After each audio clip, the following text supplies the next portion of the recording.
Dengan mempelajari Sirah Nabawiyah, maka makin menambah kecintaan kepadanya. Semoga yang subscribe juga dimudahkan jalannya menuju surga. Silahkan tekan tombol like supaya postingan ini semakin tersebar. Dan tulis doa serta hajat pemirsa di kolom komentar. Semoga semakin banyak yang mengaminkan, maka semakin cepat terkabul. Nabi Sulaiman alaihi salam adalah manusia terkaya sepanjang sejarah kehidupan manusia di muka bumi. Dalam beberapa kitab suci seperti Al-Quran, Alkitab, dan Injil, Nabi Sulaiman alaihi salam dijelaskan sebagai manusia terkaya yang pernah hidup di muka bumi. Tidak ada satupun manusia yang bisa mengalahkan total kekayaannya hingga hari kiamat tiba. Para arkeolog telah menemukan situs peninggalan sejarah Islam yang mengungkap total kekayaan Nabi Sulaiman alaihi salam. Erez bin Yosef, seorang profesor sekaligus peneliti, ia menyatakan bahwa 3.000 tahun yang lalu Nabi Sulaiman alaihi salam diperkirakan memiliki kekayaan senilai 2,2 triliun US dollar. Dan apabila dikonversikan dengan nilai mata uang dolar hari ini, jika dirupiahkan, maka nilainya setara dengan 32.891.870 triliun rupiah. Profesor itu juga menjelaskan bahwa kekayaan Nabi Sulaiman alaihi salam berasal dari dua sumber, yakni istana kerajaan dan tambang tembaga. Nilai itu berkali-kali lipat lebih banyak dari total kekayaan negara Indonesia yang hanya mencapai 11.454 triliun per 30 Desember 2021. Nabi Sulaiman alaihi salam memiliki beberapa mukjizat. Di antaranya adalah dapat berbicara dengan bahasa binatang. Beliau dapat memerintah mereka untuk melakukan sesuatu. Beliau juga dapat mengendalikan besar kecilnya tekanan angin dan dapat mengatur ke arah mana angin akan berhembus. Sehingga dengan itu Nabi Sulaiman dapat memanfaatkan angin sebagai kendaraannya dan juga kendaraan tentaranya. Nabi Sulaiman juga bisa melunakkan besi dan membentuknya menjadi pakaian perang yang anti tusukan senjata tajam. Nabi Sulaiman juga memimpin para jin. Mereka tunduk dan patuh pada perintah Nabi Sulaiman alaihi salam. Tidak hanya setan, iblis laknatullah yang merupakan makhluk pembangkang dapat dibuat tunduk bertekuk lutut pada perintah-perintah Nabi Sulaiman.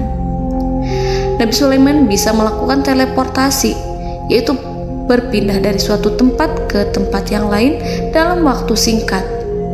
Peristiwa itu dibuktikan dengan pemindahan singgasana Ratu Balqis atas perintah Nabi Sulaiman. Nabi Sulaiman dikenal sebagai raja yang adil dan bijaksana. Nabi Sulaiman diberkahi kecerdasan yang luar biasa untuk menyatu padukan segenap kekuatan yang Allah berikan kepadanya. Ia mengelola dan membawa kerajaannya menjadi kekuatan raksasa yang tak terkalahkan di masanya dengan segenap kemampuan yang dimilikinya. Tentara Nabi Sulaiman adalah tentara terkuat di bumi tanpa ada yang menandingi. Pertanyaan mendasar yang muncul kali ini adalah dari mana sumber kekayaan dan kekuatan Nabi Sulaiman alaihi salam? Untuk mendapat jawaban dari pertanyaan itu, simak video ini sampai akhir. Sebelum itu, mari bantu channel ini terus berkembang dengan cara subscribe dan nyalakan tanda loncengnya. Berikan komentar yang positif dan berikan like serta share video ini. Bismillahirrahmanirrahim. Sungguh kami benar-benar telah menganugerahkan ilmu kepada Daud dan Sulaiman. Keduanya berkata, segala puji bagi Allah yang melebihkan kami dari kebanyakan hamba-hambanya yang mukmin. Sulaiman telah mewarisi Daud dan dia berkata, wahai manusia, kami telah diajari untuk memahami bahasa burung dan kami dianugerahi segala sesuatu. Sesungguhnya semua ini benar-benar karunia yang nyata. Quran Surat An-Naml ayat 15-16. Saudara-saudaraku yang dirahmati Allah, pada ayat di atas disebutkan bahwa Sulaiman telah mewarisi Daud. Nabi Sulaiman mewarisi Nabi Daud dalam sisi kenabian dan kekuasaan, bukan mewarisi harta, karena para nabi tidak mewariskan harta. Sebab sepeninggalan mereka, harta para nabi menjadi sedekah bagi orang-orang yang ada di sekitarnya, yaitu orang-orang fakir dan orang-orang yang membutuhkan. Dan harta para nabi tidak dikhususkan bagi kalangan keluarganya. Rasulullah Shallallahu Alaihi Wasallam bersabda, "Kami para nabi tidak mewariskan." Nabi Sulaiman mewarisi kenabian dari Nabi Daud. Ini adalah hal yang jelas. Allah telah memilihnya sebagai nabi dari Bani Israel. Begitu juga Allah telah memberinya kekuasaan kerajaan sehingga ia menjadi pemimpin Bani Israel. Barangkali sesuatu yang paling penting yang diwarisi oleh Nabi Sulaiman dari Nabi Daud adalah tradisi militer. Kemajuan militer yang dahsyat telah berpindah kepada Nabi Sulaiman. Nabi Daud sebenarnya adalah seorang pengembala kambing yang sangat miskin, tetapi seiring dengan perjalanan waktu, ia menjadi komandan pasukan tiada tanding. Nabi Daud alaihi salam mengetahui bahwa kekuatan hakiki yang mengatur alam semesta adalah kekuatan Allah. Ketika Nabi Daud mengelurkan tangannya dan memegang potongan batu, lalu beliau melemparkannya dengan ketepel ke arah Jalut, kepala Jalut retak dan ambruk menghantam tanah. Ini sebagai bentuk demonstrasi kekuatan darinya. Kehadiran Nabi Daud mengubah pasukan Bani Israel, di mana mereka sebelumnya lari jika berhadapan dengan musuh. Maka kini keberadaan mereka mulai diperhitungkan di masa hidupnya. Nabi Daud mengalami peperangan yang sangat banyak, tapi Al-Quran tidak menceritakan secara terperinci. Hal itu dikarenakan karena Al-Quran adalah kitab dakwah di jalan Allah, bukan kitab sejarah. Al-Quran hanya menceritakan di dalam Al-Quran surat Shad ayat 20, "Dan kami kuatkan kerajaannya, kerajaan Daud." Ayat tersebut berarti bahwa Nabi Daud belum terkalahkan dalam peperangan yang diikutinya. Di samping dukungan yang Allah berikan kepadanya, juga pasukan dan rakyatnya, di mana mereka adalah orang-orang yang bertauhid, menyerahkan diri kepada Allah. Allah Subhanahu wa Ta'ala mengajarkan kepada Nabi Daud hal-hal yang menjadikan pasukannya memiliki keistimewaan yang dengannya mereka dapat mengalahkan pasukan-pasukan lain, pasukan-pasukan besar yang ada di bumi pada saat itu. Allah Subhanahu wa Ta'ala berfirman dalam surat Saba ayat 10, "Dan kami telah melunakkan besi untuknya." Baju besi mungkin akan menjadi masalah dalam benak kita. Ketika orang-orang yang berperang, baju besi cukup mengganggu gerakan mereka. Kita bisa membayangkan ketika ada dua orang berperang, salah satu dapat bergerak bebas, sementara yang lainnya tidak leluasa bergerak karena tertahan dengan pakaiannya. Namun, dengan kekuasaan Allah, Nabi Daud dapat melunakkan besi dan membuat baju besi yang ringan, yang mudah untuk digunakan. Ini adalah kemajuan penting yang Allah berikan kepada Nabi Daud dan tentaranya. Kemajuan itu kemudian diajarkan, diwariskan dan dimiliki oleh Nabi Sulaiman alaihi salam. Nabi Sulaiman memiliki pasukan dahsyat yang melebihi pasukan manapun di bumi saat itu, atau bahkan mungkin saat ini. Bahkan Allah menambahkan karunia-Nya kepada Nabi Sulaiman yang disebutkan dalam Al-Quran surat An-Naml ayat 16. Dan Sulaiman telah mewarisi Daud, dan dia berkata, "Wahai manusia, kami telah diberi pengertian tentang suara burung, dan kami diberi segala sesuatu. Sesungguhnya ini benar-benar suatu karunia yang nyata." Saudara-saudaraku yang dirahmati Allah, pada suatu hari Nabi Sulaiman alaihi salam menengadahkan tangannya dan berdoa kepada Allah Subhanahu wa ta'ala. Antara hati Nabi dan Allah tidak ada penghalang, tidak ada jarak, tidak ada sekatan waktu, tidak ada satupun dari para nabi yang berdoa kepada Allah kecuali doanya pasti dikabulkan. Doa Nabi Sulaiman alaihi salam direkam dalam Al-Quran surat Shad ayat 35. Nabi Sulaiman berkata, "Ya Tuhanku, ampunilah aku, anugerahkanlah kepadaku kerajaan yang tidak dimiliki oleh seorang pun sesudahku." Nabi Sulaiman menginginkan dari Allah sesuatu kerajaan yang belum pernah diperoleh oleh siapapun setelahnya. Allah Subhanahu wa ta'ala mengabulkan doa Nabi Sulaiman dan memberinya kerajaan tersebut. Nabi Sulaiman mewarisi kekuasaan, kenabian, hikmah ilmu dari Nabi Daud alaihi salam. Orang-orang menyebut Nabi Sulaiman Al-Hakim, Sulaiman yang bijaksana. Kebijaksanaan Nabi Sulaiman tidak terbatas pada keadilannya di tengah-tengah manusia dan juga kasih sayangnya kepada mereka. Namun, kebijaksanaan Nabi Sulaiman juga berlaku di kalangan burung dan binatang lainnya. Nabi Daud juga mengenal bahasa burung, tetapi Nabi Sulaiman dapat berbicara dengan bahasa burung. Bahkan, ia dapat menggantikannya sebagai pembantunya. Ketika Nabi Daud bertasbih di gunung, burung-burung serta binatang buas ikut bertasbih bersamanya. Bahkan angin pun berhenti untuk mendengarkan tasbih itu. Sedangkan Nabi Sulaiman alaihi salam, Allah Subhanahu wa ta'ala memberinya karunia lebih dari itu, di mana binatang-binatang buas tunduk padanya, begitu juga angin dan burung. Saudara-saudaraku yang dirahmati Allah, Nabi Sulaiman alaihi salam mampu mendengarkan bisikan semut yang berbicara kepada sesama mereka. Bahkan ia mampu memerintahkan semut tersebut sehingga semut itu menjadi taat pada perintahnya. Pasukan Nabi Sulaiman memiliki kekuatan yang sangat dahsyat.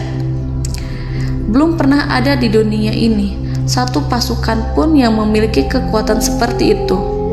Kekuatan Nabi Sulaiman berasal dari beberapa kombinasi yang sangat mengagumkan, sehingga karenanya ia tidak dapat tertandingi. Kekuatan itu terdiri dari manusia, binatang-binatang, jin, dan lain sebagainya. Kita mengetahui bahwa jin adalah makhluk Allah dan manusia tidak mampu melihatnya atau menghadirkannya atau meminta pertolongan kepadanya. Sedangkan Nabi Sulaiman telah diberi Allah suatu kemampuan untuk menundukkan jin, memperkerjakan mereka sebagai tentara di tengah-tengah peperangan. Bahkan ia mampu menjadikan mereka sebagai pekerja-pekerja kasar di kerajaannya saat tidak ada peperangan. Oleh sebab itu, ketika ada pasukan lain yang mencoba melawan pasukan Nabi Sulaiman, mustahil mereka akan mendapatkan kemenangan. Bahkan pasukan Nabi Sulaiman diperkuat oleh pasukan burung. Burung di pasukan Nabi Sulaiman memerankan tugas penting, yaitu menjadi agen intelijen. Kita mengetahui bahwa peranan informasi saat peperangan adalah hal yang penting.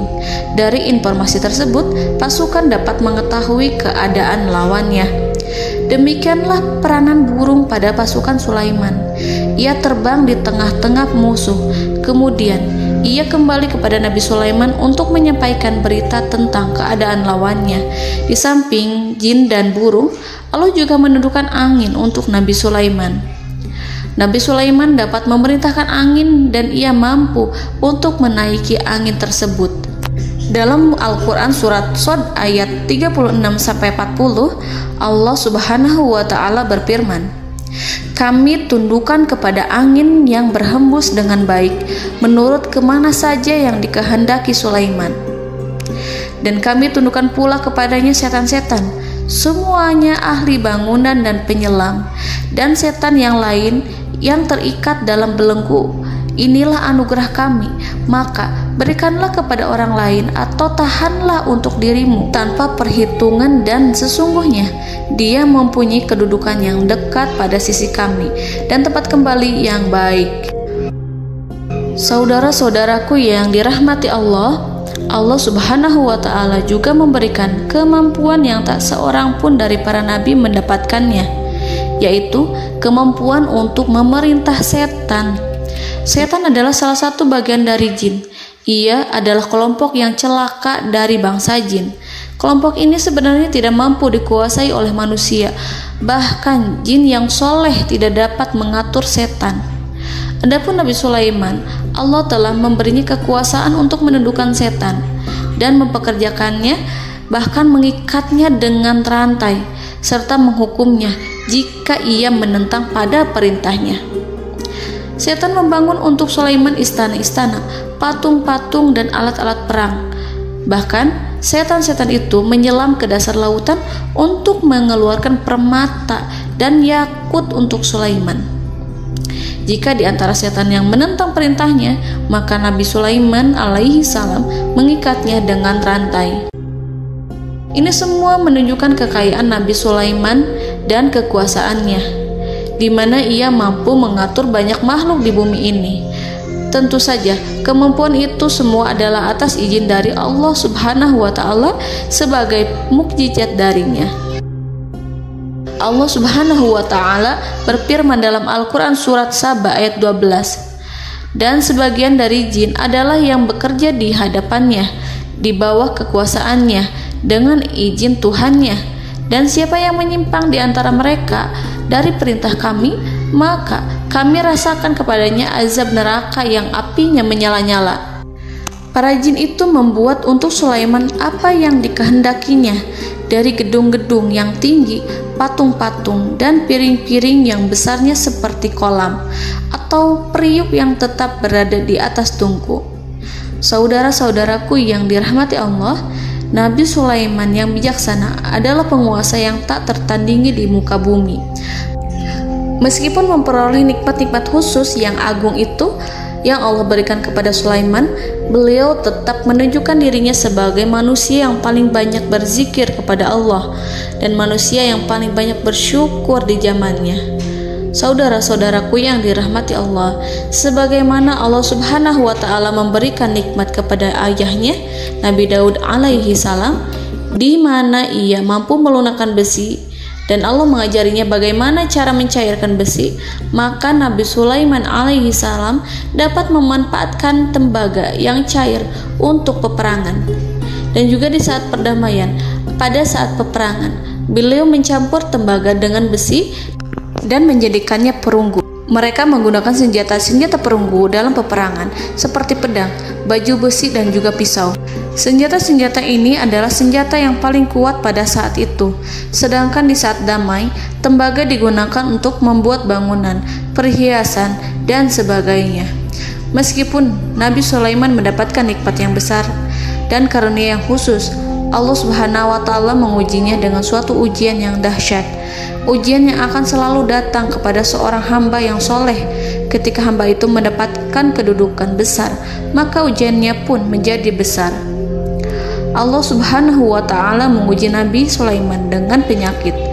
Diceritakan oleh Fahru Roji, Nabi Sulaiman diuji dengan suatu penyakit yang keras, di mana kedokteran saat itu tidak dapat dan tidak mampu mengatasinya.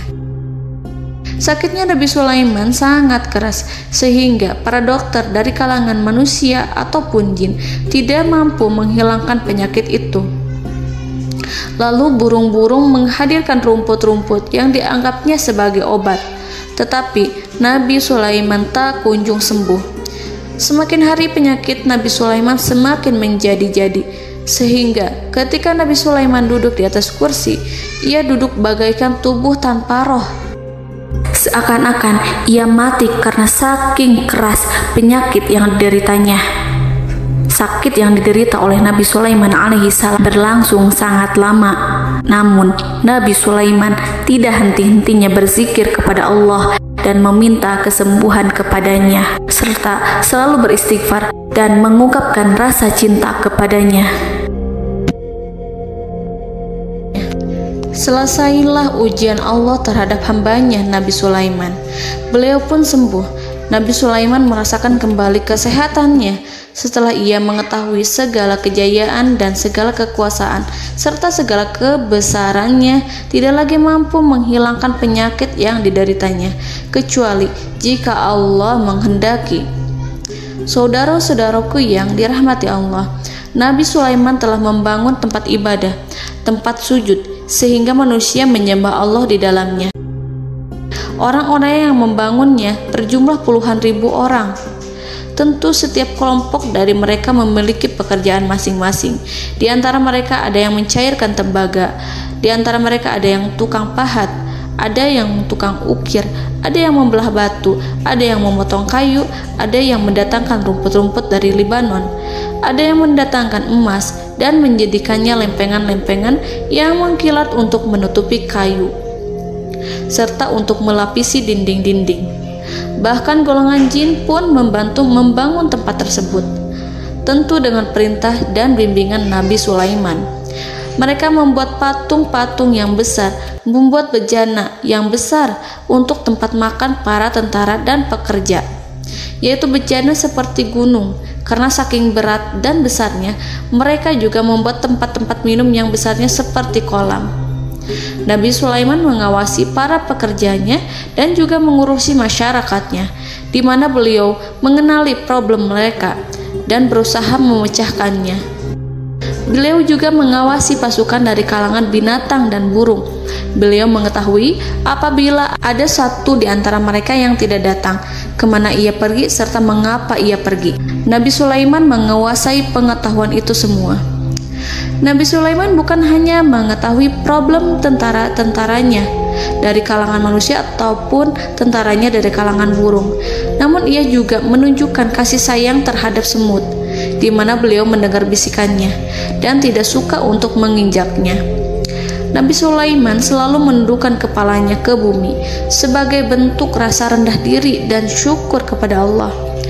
Pada suatu hari, Nabi Sulaiman alaihi salam berjalan di depan tentaranya dan tiba-tiba ia mendengar suara semut yang berkata kepada temannya dari kalangan semut. Hal itu terekam dalam Al-Quran surat An-Naml ayat 18-19.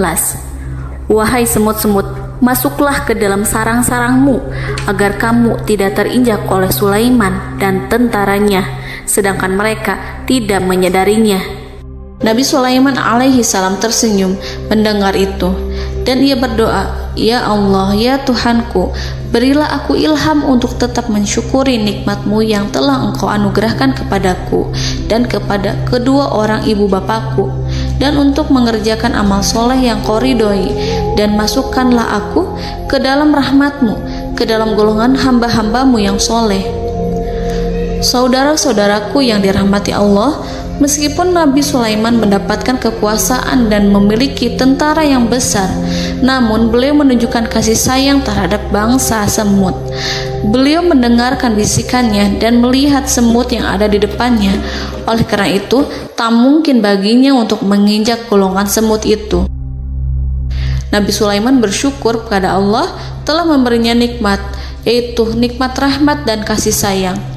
Di samping itu, Nabi Sulaiman alaihi salam adalah orang paling kaya di dunia. Istananya terbuat dari kayu gaharu yang memiliki wangi harum. Istananya terbuat dari emas yang terkadang dari kristal. Beliau juga memiliki kursi besar yang terbuat dari emas dan permata. Istana Nabi Sulaiman merupakan istana yang paling besar di dunia. Nabi Sulaiman menggunakan pakaian dari emas dan permata. Meskipun demikian, Nabi Sulaiman tetap menunjukkan sebagai hamba yang berserah diri dan rendah diri di hadapan Allah Subhanahu wa Ta'ala.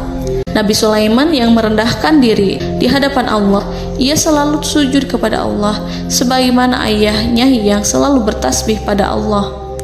Nabi Sulaiman selalu melantunkan lagu-lagu cinta ilahi dan hanya memuji Allah Subhanahu wa Ta'ala. Pada suatu hari, Nabi Sulaiman alaihi salam mengeluarkan perintah kepada pasukannya untuk bersiap-siap. Kemudian, Nabi Sulaiman keluar dan memeriksa pasukannya satu demi satu. Kelompok yang pertama adalah kelompok manusia. Nabi Sulaiman memperhatikan kesiapan mereka. Lalu Nabi Sulaiman mengeluarkan perintah-perintah kepada mereka. Kemudian Nabi Sulaiman memeriksa kelompok jin dan menyampaikan perintahnya kepada mereka. Beliau memenjarakan jin yang tampak bermalas-malasan saat bekerja. Lalu beliau memeriksa binatang dan berkata kepada mereka, apakah mereka sudah makan dengan baik? Apakah mereka tidur dengan nyenyak? Apakah ada yang mengadu pada mereka, misalkan karena penyediaan makanan yang tidak layak? Apakah ada di sana yang sakit dan lain sebagainya? Ketika Nabi Sulaiman merasa puas dengan semuanya, Nabi Sulaiman memasuki tenda tempat berkumpulnya para burung. Nabi Sulaiman alaihi salam kemudian memasuki tenda tersebut, mengamati keadaan di sekitarnya, sehingga beliau mengetahui bahwa ada satu burung yang tidak hadir, yaitu burung hudhud. Mengapa aku tidak melihat burung hudhud? Burung-burung yang lain tampak terdiam sebagai penghormatan, dan mereka mendengarkan apa yang akan dikatakan pemimpin mereka. Nabi Sulaiman mengarahkan pandangannya pada semua burung dan tidak menemukan burung hudhud di antara mereka. Tak seekor burung pun yang mengetahui keberadaannya. Burung hudhud absen pada apel wajib kali ini. Nabi Sulaiman mulai menampakkan kemarahannya. Tiba-tiba, seekor burung kecil memberanikan diri untuk berkata kepada Nabi Sulaiman, "Wahai Nabi yang mulia, seharusnya hudhud ada bersamaku kemarin untuk melaksanakan tugas penyelidikan. Ia adalah pemimpin misi itu. Namun, burung hudhud belum datang. Oleh karena itu, aku tidak pergi bersamanya." Burung itu tampak gemetar. Nabi Sulaiman mengetahui bahwa hudhud tidak hadir dan tak seorang pun mengetahui kemana ia pergi. Burung hudhud pergi tanpa izin terlebih dahulu. Dalam keadaan marah, Nabi Sulaiman berkata, "Sungguh aku benar-benar akan mengazabnya dengan azab yang sangat keras atau benar-benar menyembelihnya, kecuali jika ia benar-benar datang kepadaku dengan alasan yang jelas." Kawanan burung-burung mengetahui bahwa Nabi Sulaiman sedang marah dan telah menetapkan untuk menyiksa burung hudhud atau menyembelihnya atau justru memaafkannya dengan syarat ia datang dengan membawa alasan yang dapat menyelamatkannya, atau dengan kata lain, burung hudhud dapat memastikan bahwa ia melaksanakan tugas yang penting. Nabi Sulaiman menunjukkan kemarahan yang besar sehingga siapapun akan merasa takut kepada Nabi Sulaiman yang marah. Nabi Sulaiman kemudian pergi dari tempat burung tersebut. Nabi Sulaiman masih memikirkan keadaan burung hudhud. Seharusnya burung hudhud menjadi bagian penting dari badan intelijen. Apakah ia pergi untuk menyingkap suatu, atau apakah ia pergi hanya untuk bermain-main? Nabi Sulaiman telah memperhatikan dan mengetahui bahwa burung hudhud adalah seekor burung yang cerdik dan juga fasih berbicara. Terkadang Nabi Sulaiman mendapati burung hudhud sedang bermain-main dan menunda-nunda pekerjaannya.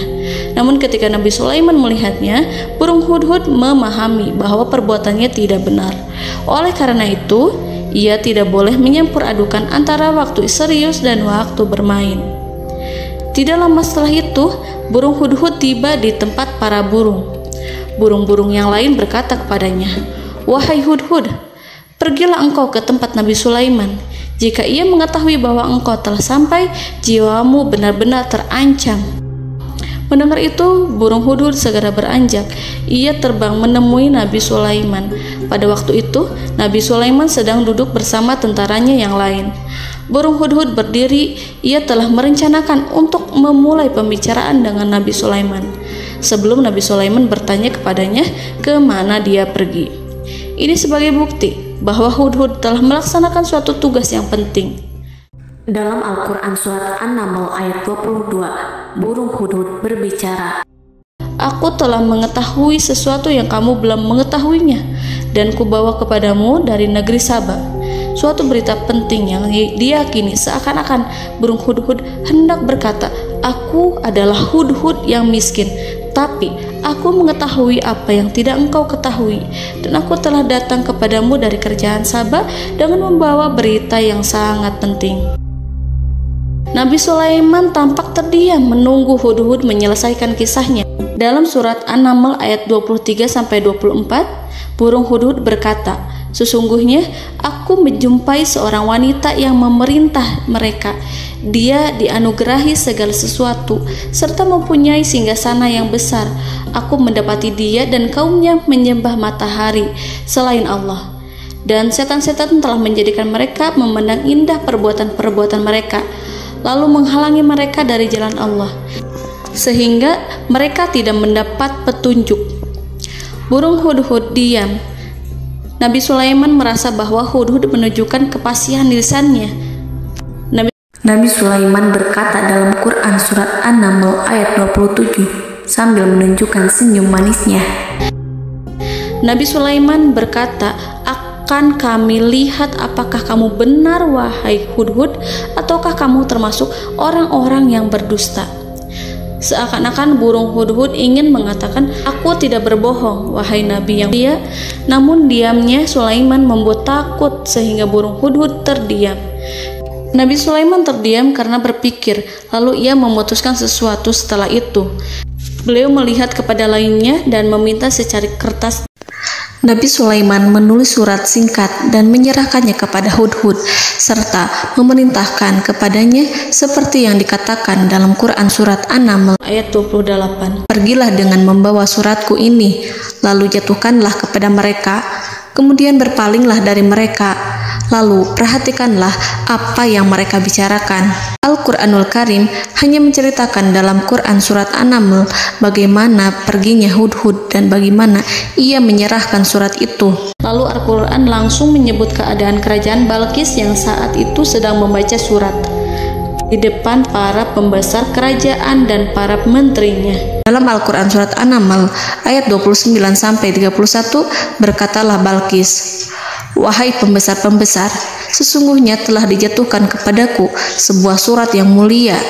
Sesungguhnya surat ini dari Sulaiman, dan sesungguhnya isinya dengan menyebut nama Allah yang Maha Pengasih lagi Maha Penyayang, bahwa janganlah kalian berlaku sombong terhadapku, dan datanglah kepadaku sebagai orang yang berserah diri." Saudara-saudaraku yang dirahmati Allah, dalam surat tersebut Nabi Sulaiman menyebutkan supaya mereka menyerahkan diri dan tunduk kepada perintah Nabi Sulaiman.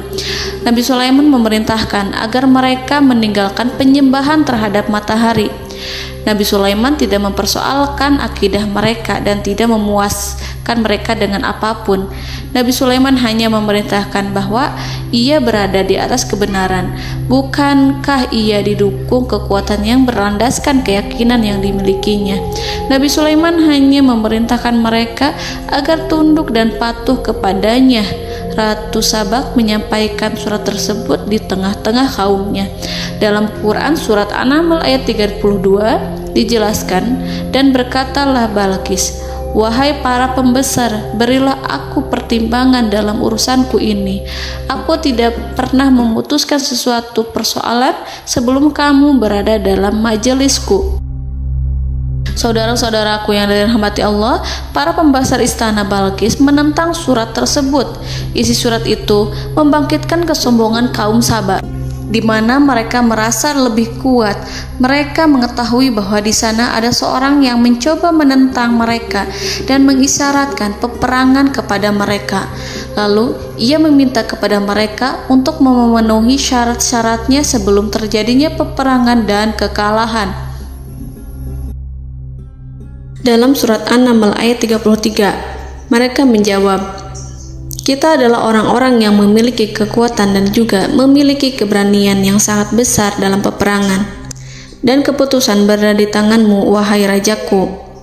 Maka pertimbangkanlah apa yang akan kamu perintahkan." Saudara-saudaraku yang dirahmati Allah, para pembesar kaum Sabak seakan ingin berkata, "Kita siap untuk melaksanakan perang." Tampaknya ratu itu memiliki kebijakan yang lebih baik dari pembesar kaumnya. Surat Sulaiman itu membuatnya berpikir lebih jernih dan lebih berhati-hati. Ia berusaha sebisa mungkin menghindari peperangan. Ratu itu berpikir dalam tempo yang lama. Nama Sulaiman tidak diketahuinya dan ia pun belum pernah mendengarnya. Oleh karena itu, Ratu kaum Sabak tidak mampu mengetahui dan mendeteksi seberapa besar kekuatan Nabi Sulaiman. boleh jadi Nabi Sulaiman memiliki kekuatan yang dahsyat sehingga ia mampu memerangi kekuasaannya dan mengalahkannya. Kemudian ratu memperhatikan apa yang ada di sekelilingnya. Ia melihat kemajuan masyarakatnya dan juga kekayaannya. Barangkali ia mengira bahwa Nabi Sulaiman iri terhadap kemajuan dan kekayaannya itu, sehingga Nabi Sulaiman ingin menyerangnya. Setelah mempertimbangkan isi surat Nabi Sulaiman dengan cermat, Ratu Saba memilih untuk tidak bersikap ceroboh dan bodoh. Ratu lebih suka untuk menggunakan bahasa kelembutan. Ia mengirim kepada Nabi Sulaiman suatu hadiah yang besar. Ratu mengira bahwa Nabi Sulaiman seorang yang ambisius, yang boleh jadi ia telah mendengar tentang kekayaan kerajaan Saba. Para utusan pergi dengan membawa hadiah dari Ratu Saba. Ratu berharap agar mereka dapat memasuki kerajaan Nabi Sulaiman dan akan mengetahui kondisi kerajaannya. Saat mereka pulang, Ratu ingin mendengar secara langsung dari mereka tentang bagaimana keadaan kaum Nabi Sulaiman dan pasukannya. Setelah mendapatkan informasi yang cukup, maka Ratu Balqis dapat membuat sesuatu keputusan yang tepat. Ratu menyembunyikan apa yang terlintas dalam pikirannya, lalu ia berbicara kepada pembesar istananya bahwa ia dapat menyingkap niat jahat Raja Sulaiman melalui cara mengirimkan hadiah kepadanya. Ratu lebih memilih cara tersebut dan menunggu reaksi dari Nabi Sulaiman. Ratu berhasil memuaskan para pembesar istana, dan untuk sementara ia menghilangkan ide untuk berperang. Karena para raja jika menyerang suatu desa, maka pemimpin desa tersebut adalah orang yang paling banyak mendapatkan kehinaan. Akhirnya, para pembesar kaumnya merasa puas dengan pikiran Ratu Balqis. Saudara-saudaraku yang dirahmati Allah, dalam surat An-Naml ayat 34-35 dijelaskan, Ratu Balqis berkata, "Sesungguhnya raja-raja apabila memasuki suatu negeri, niscaya mereka akan membinasakannya dan menjadikan penduduknya yang mulia menjadi hina. Dan demikian pula lah yang akan mereka perbuat. Dan sesungguhnya aku akan mengirim utusan kepada mereka dengan membawa hadiah, dan aku akan menunggu apa yang akan dibawa kembali oleh utusan itu." Kemudian sampailah hadiah dari Ratu Balqis kepada Nabi Sulaiman. Para intelijen Nabi Sulaiman memberitahunya bahwa utusan Balqis datang dengan membawa hadiah. Nabi Sulaiman langsung mengetahui bahwa Ratu Balqis itu sengaja mengirim orang-orangnya untuk mengetahui atau untuk mendapatkan informasi tentang kekuatannya. Lalu setelah itu ia akan mengambil keputusan atau mengambil sikap kepada kerajaan Sulaiman. Nabi Sulaiman segera memanggil semua pasukannya untuk berkumpul. Utusan Balqis segera memasuki istana Nabi yang dipenuhi dengan pasukan yang besar bersenjata. Melihat itu, utusan Ratu Balqis tercengang dan terkejut ketika mereka melihat kekayaan yang mereka bawa tidak ada apa-apanya dibandingkan dengan kerajaan Nabi Sulaiman. Hadiah mereka tampak tidak berarti. Emas yang mereka bawa tampak tidak memiliki makna saat mereka memasuki istana Nabi Sulaiman yang terbuat dari kayu-kayu pohon gaharu yang mengeluarkan bau yang harum serta dihiasi dengan emas permata. Para utusan Ratu Balqis berdiri bersama Nabi Sulaiman dan menyaksikan bagaimana Nabi Sulaiman mengendalikan pasukannya. Kemudian mereka mulai berpikir tentang kekuatan dan kualitas pasukan Nabi Sulaiman. Betapa kagetnya mereka ketika melihat di tengah-tengah pasukan itu terdapat singa, burung, dan tentara dari kalangan manusia yang mampu terbang. Mereka pun sadar bahwa mereka di hadapan pasukan yang tiada tandingannya. Selesailah demonstrasi pasukan Nabi Sulaiman. Kemudian para utusan ratu dipersilahkan maju ke tempat hidangan makanan. Para utusan itu sangat terkejut ketika melihat berbagai macam makanan dari penjuru dunia ada di depannya. Dan di antara makanan itu terdapat pula makanan yang biasa ditemukan di negeri mereka. Tetapi mereka melihat bahwa makanan itu memiliki rasa yang lebih istimewa. Selain itu, piring-piring yang ada di depan mereka terbuat dari emas dan mereka dilayani oleh laki-laki yang berhias dengan emas. Di meja makan itu terdapat burung, ikan laut, dan berbagai macam daging yang mereka tidak mampu lagi membedakan daging apa itu. Nabi Sulaiman tidak makan bersama mereka, tapi beliau makan dengan menggunakan piring yang terbuat dari kayu. Beliau memakan roti yang kering yang dicampur dengan minyak. Inilah makanan yang dipilih Nabi Sulaiman. Makan bersama mereka dalam keadaan diam, mereka merasa kehadiran Nabi Sulaiman menciptakan suatu wibawa yang luar biasa. Selesai perjamuan itu, lalu dengan sangat malu mereka menyerahkan hadiah dari Ratu Balqis kepada Nabi Sulaiman. Hadiah itu berupa emas yang bagi mereka hadiah itu sangat bernilai tinggi. Tapi di sini hadiah itu tampak kecil di hadapan kekayaan Nabi Sulaiman yang sangat mengagumkan. Nabi Sulaiman memperhatikan hadiah dari Ratu Balqis itu dan berkata dalam Quran surat An-Naml ayat 36, "Maka apa yang diberikan Allah kepadaku lebih baik daripada apa yang diberikannya kepadamu, tetapi kamu merasa bangga dengan hadiahmu." Saudara-saudaraku, Raja Sulaiman menyingkap dengan kata-katanya yang singkat itu penolakannya terhadap hadiah mereka. Ia memberitahu utusan itu bahwa ia tidak menerima hadiah tersebut. Ia tidak merasa puas dengan hadiah itu. Yang membuatnya puas hanyalah, janganlah kalian berlaku sombong terhadapku dan datanglah kepadaku sebagai orang-orang yang berserah diri. Lalu Nabi Sulaiman berkata kepada mereka dengan pelan. Hal itu diabadikan dalam Al-Quran surat An-Naml ayat 37. "Kembalilah kepada mereka, sungguh kami akan mendatangi mereka dengan bala tentara yang mereka tidak kuasa melawannya. Dan pasti kami akan mengusir mereka dari negara itu, yaitu negeri Saba, dengan terhina. Dan mereka akan menjadi tawanan-tawanan yang hina." Saudara-saudaraku yang dirahmati Allah, Nabi Sulaiman kemudian meninggalkan para utusan ratu setelah terlebih dahulu mengancam mereka. Para utusan itu berharap agar Nabi Sulaiman mau menunggu kunjungan Ratu Balqis yang akan membawa misi perdamaian. Akhirnya, sampailah para utusan Ratu Balqis ke negeri Saba. Mereka segera menuju istana sang ratu. Mereka memberitahu bahwa negeri mereka ada di ujung tanduk. Mereka menceritakan kepada ratu tentang kekuatan Nabi Sulaiman dan tidak mungkin bagi mereka mampu melawannya.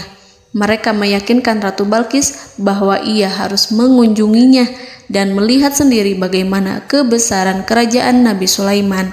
Kemudian Ratu Balqis menyiapkan dirinya untuk pergi menuju kerajaan Nabi Sulaiman.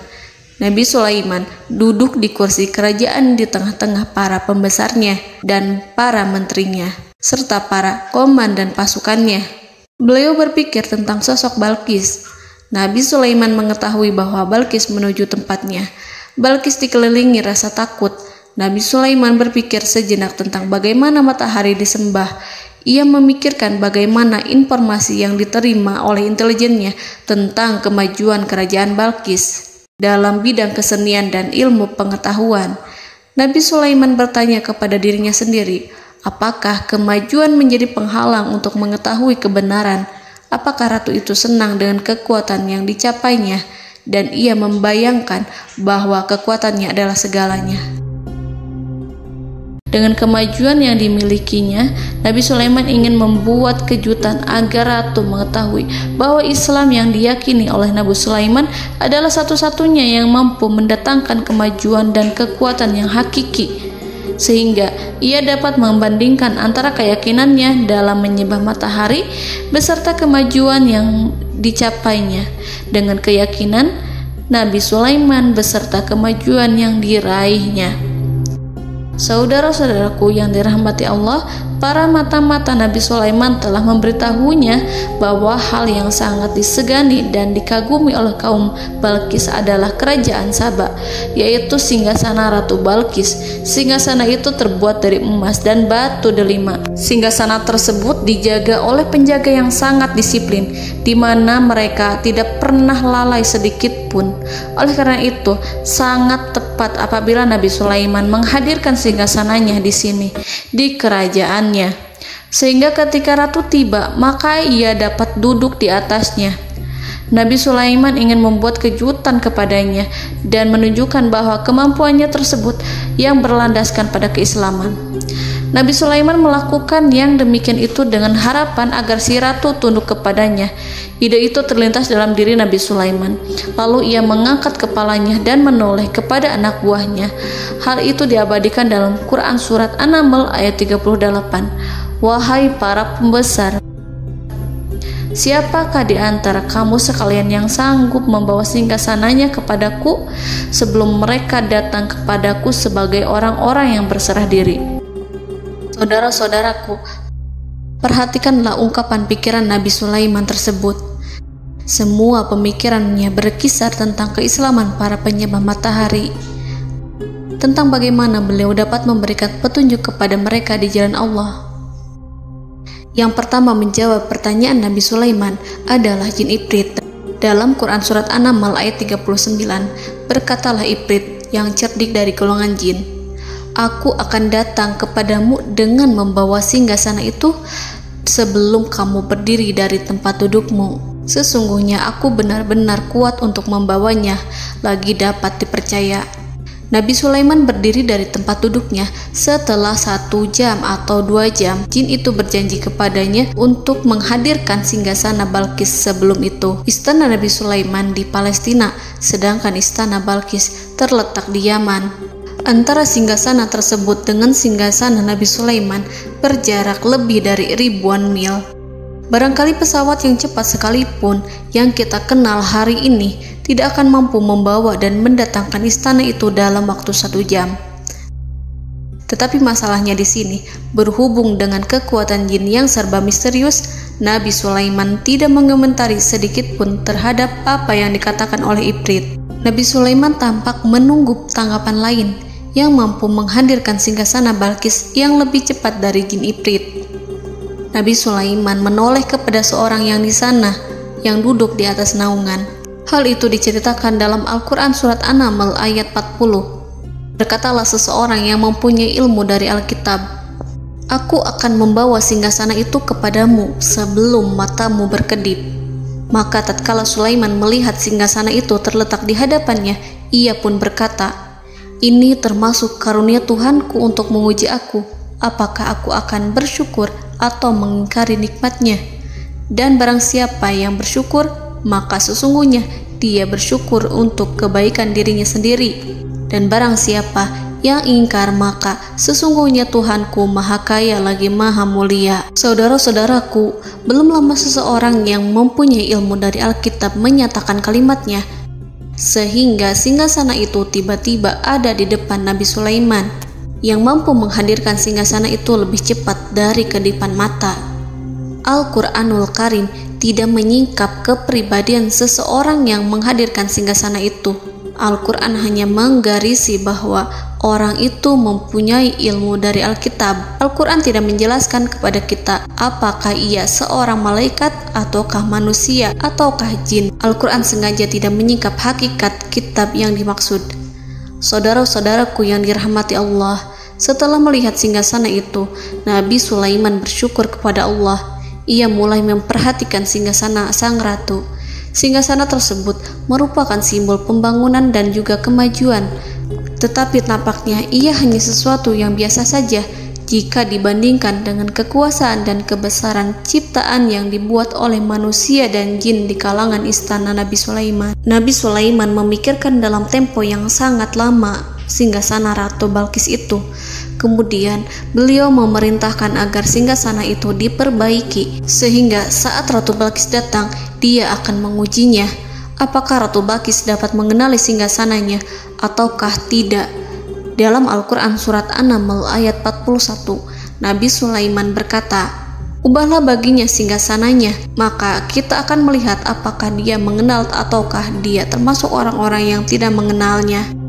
Saudara-saudaraku yang dirahmati Allah, Nabi Sulaiman memerintahkan agar dibangun istana yang akan digunakan untuk menyambut Ratu Balkis. Nabi Sulaiman memilih tempat di laut, dan ia memerintahkan agar dibangun suatu istana di mana sebagian besarnya terdiri dari air laut. Nabi Sulaiman memerintahkan agar lantainya itu terbuat dari kaca yang tebal dan kuat, sehingga orang-orang yang berjalan di atas istana itu akan dapat melihat di bawahnya ada ikan-ikan berwarna-warni yang berenang-renang. Dan mereka akan melihat rumput-rumput laut yang bergerak-gerak. Akhirnya, selesailah pembangunan istana itu. Saking bersihnya kaca lantainya, sehingga tampak di sana tidak ada kaca. Burung hudhud memberitahu Nabi Sulaiman bahwa Balqis telah sampai dekat kerajaannya. Kemudian Ratu Balqis datang. Al-Quran tidak menyebutkan keadaan Nabi Sulaiman saat menyambut Balqis, namun Al-Quran menunjukkan dua sikap Ratu Balqis. Yang pertama, bagaimana sikap Balqis ketika pertama kali melihat singgasananya yang datang mendahuluinya, padahal ia telah meninggalkan pengawalannya untuk tetap setia menjaga singgasananya itu. Keadaan kedua adalah keadaan di depan istana yang dibangun untuk penyambutan Balqis. Istana itu penuh dengan permata yang berenang-renang di bawahnya ikan-ikan. Dalam Quran Surat An-Naml ayat 42 dijelaskan, dan ketika Balqis datang, ditanyakanlah kepadanya, "Serupa inikah singgasanamu?" Balqis menjawab, "Seakan-akan singgasana ini adalah singgasanaku. Kami telah diberi pengetahuan sebelumnya, dan kami adalah orang-orang yang berserah diri." Saudara-saudaraku, pada dialek di atas, Balqis melihat singgasananya dan ia tercengang saat mengetahui bahwa itu adalah singgasana miliknya.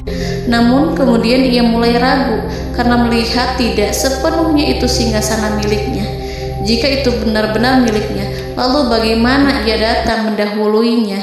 Dan bila bukan singgasananya, maka bagaimana Sulaiman dapat meniru sepersis dan seteliti itu? Padahal Sulaiman tidak pernah sekalipun ke kerajaannya. Nabi Sulaiman berkata saat melihat Balqis mengamati singgasananya, "Apakah ini singgasanamu?" Balqis terlihat sangat kebingungan, namun setelah itu ia menjawab, "Sepertinya benar." Nabi Sulaiman berkata, "Kami telah diberi ilmu sebelumnya dan kami sebagai orang-orang muslim." Saudaraku yang dirahmati Allah, melalui pertanyaan Nabi Sulaiman ingin mengisyaratkan kepada Balqis agar ia membandingkan antara keyakinannya beserta ilmu yang dicapainya dengan keyakinan Nabi Sulaiman yang muslim beserta pengetahuan yang telah diraihnya. Penyembahan terhadap matahari dan pencapaian ilmu yang dicapai oleh Ratu Balqis tanpa tidak ada apa-apanya dibandingkan dengan ilmu Nabi Sulaiman dan keislaman. Nabi Sulaiman telah mendahuluinya dalam bidang ilmu karena keislamannya. Karena itu, sangat mudah baginya untuk mengungguli Balqis dalam ilmu-ilmu yang lainnya.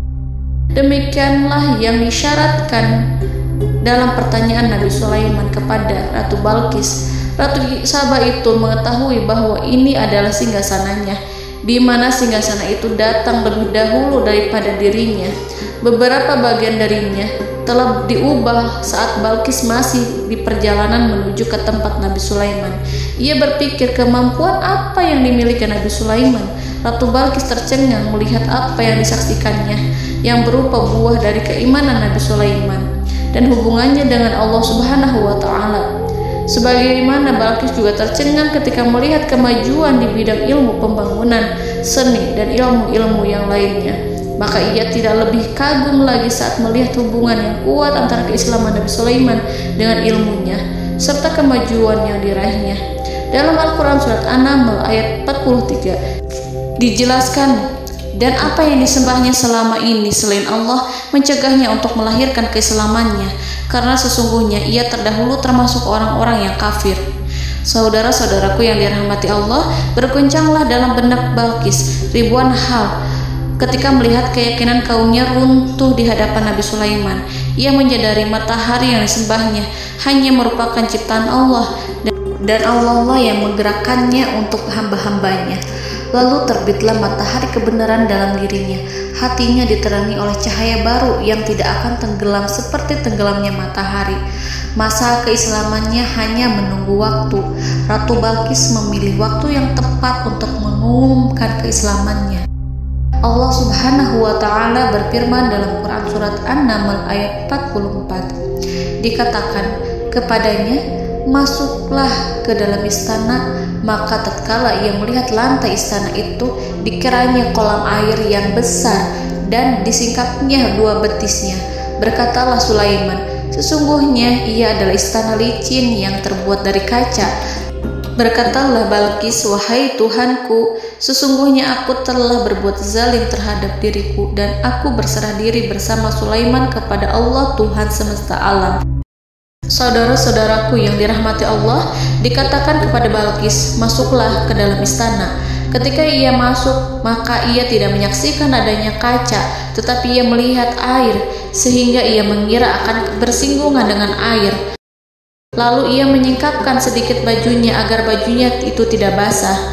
Nabi Sulaiman mengingatkannya tanpa melihatnya agar ia tidak khawatir terhadap pakaiannya, karena pakaiannya tidak akan basah sebab di sana tidak ada air. Itu sekedar kaca yang halus, yang saking halusnya sehingga ia tidak tampak. Pada kesempatan itulah Balqis mengumumkan keislamannya yang mengakui kelalimannya, dan ia menyatakan menyerahkan diri kepada Nabi Sulaiman dan kepada Allah Tuhan semesta alam. Lalu kaumnya pun mengikutinya dan mereka memeluk Islam. Balqis menyadari ia berhadapan dengan penguasa yang terbesar di bumi dan Nabi Allah yang mulia. Untuk pertama kalinya, wajah Sulaiman tampak dihiasi dengan senyuman yang menunjukkan kepuasannya sejak Balqis mengunjunginya. Demikianlah Nabi Sulaiman mewujudkan kejayaannya yang hakiki dan menyebarkan cahaya Islam di muka bumi. Saudara-saudaraku, Al-Quran tidak menyebutkan kisah Balqis setelah keislamannya. Para ahli tafsir mengatakan bahwa ia menikah dengan Nabi Sulaiman.